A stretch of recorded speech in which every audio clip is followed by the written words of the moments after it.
Bonjour et bienvenue à Comprendre pour vivre. Aujourd'hui, nous allons regarder quelque chose qui est très important pour nous et aussi pour Dieu. Et c'est la puissance du pardon. Nous savons que le pardon de Dieu nous est offert par le sacrifice de Jésus-Christ. Et il est sans limite. C'est pour le passé, le présent et le futur. Ce que Jésus a fait, il l'a fait une fois pour tout. Rien à rajouter.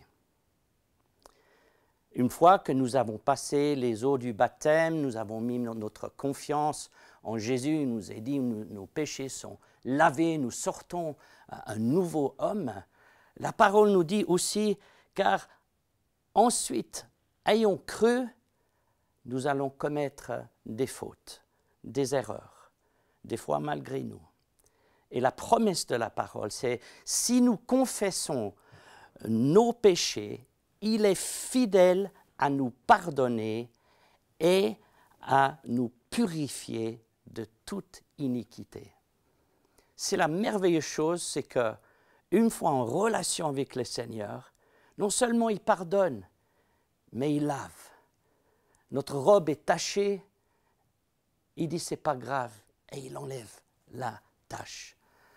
Voilà le pardon suprême, complet que Dieu nous offre dans Jésus-Christ. Mais, et c'est un grand mais, il a une condition très importante à ce pardon gratuit que Dieu nous offre. Et le principe est simple. Jésus a dit, si vous ne pardonnez pas aux hommes, vos pères ne vous pardonnera pas vos péchés. Il a aussi dit, si vous avez quelque chose contre quelqu'un, pardonnez, afin que votre Père vous pardonne. Donc ici, un principe très, très important. Dieu nous pardonne sans limite. C'est un pardon parfait qui dure toute une vie afin de nous trouver propres devant notre Seigneur Jésus-Christ à notre mort. Mais une condition importante, attention, il faut que nous apprenions à toujours pardonner.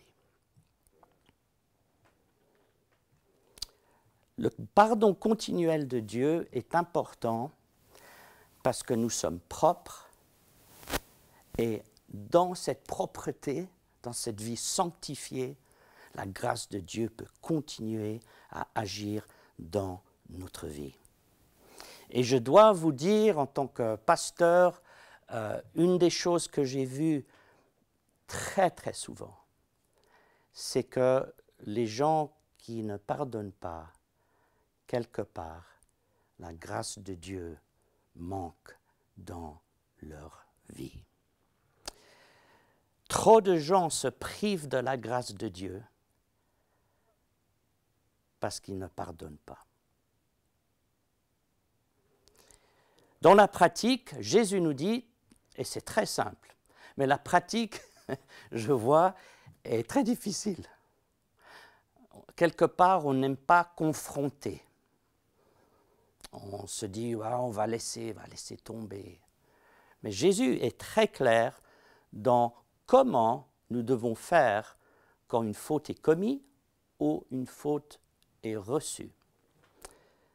Il dit, quand tu es devant l'autel, c'est-à-dire quand tu viens pour me louer, et tu te souviens que ton frère, ta sœur, a quelque chose contre toi, laisse ton offrande, laisse tes belles chansons et va, trouve ton frère, ta sœur et sois réconcilié.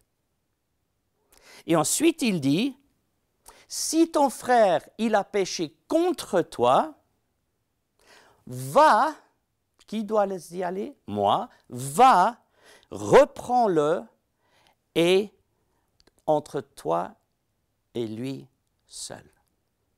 Donc, qu'est-ce qu'on voit ici? C'est que je sois offensé ou que j'ai offensé quelqu'un, ma responsabilité dans ces deux écritures, c'est moi qui prends l'initiative. Et trop de gens disent « ouais, il a fait quelque chose, je vais le laisser venir ». Non. Si quelqu'un me fait quelque chose, mon devoir, c'est d'aller vers cette personne et m'expliquer, dans l'amour, bien sûr. C'est mon devoir. Et si j'ai fait quelque chose, si j'ai fait du tort à quelqu'un, et je m'en souviens, je dois y aller aussi. L'initiative se tient toujours avec moi. Ça, c'est comment Dieu réconcilie les gens entre eux. Ça montre l'importance que Dieu a dans ce pardon entre nous. Et je peux vous dire qu'il y a deux écritures dans la parole où l'apôtre Paul, parlant spécifiquement du pardon, dit que c'est le premier outil de Satan pour diviser. Pourquoi? Parce que Jésus a dit « Un nouveau commandement je vous donne. Aimez-vous les uns les autres comme moi je vous ai aimé. » Et une partie intégrale de l'amour, c'est quoi? Être imparfait que nous sommes, c'est le pardon. Nous devons demander pardon, offrir le pardon au moment qu'il arrive. Et Dieu sait que j'ai vu des hommes et des femmes spirituels, connaissant la parole. Et combien sont ceux qui ont quitté des assemblées simplement parce qu'ils ne pouvaient pas pardonner. Et de là vient colère, amertume, et même de la haine. Moi, je connais deux frères magnifiques, des frères même dans la chair, dans la même famille, qui aiment le Seigneur et qui ne se parlent pas. Je peux vous dire, ils vont passer un mauvais quart d'heure quand ils se tiendront devant le Seigneur. Et vous savez, le pardon nous accorde aussi quelque chose de merveilleux. C'est d'être libre de l'offense que nous a fait. Offrir le pardon est une décision, mes amis, ce n'est pas un sentiment.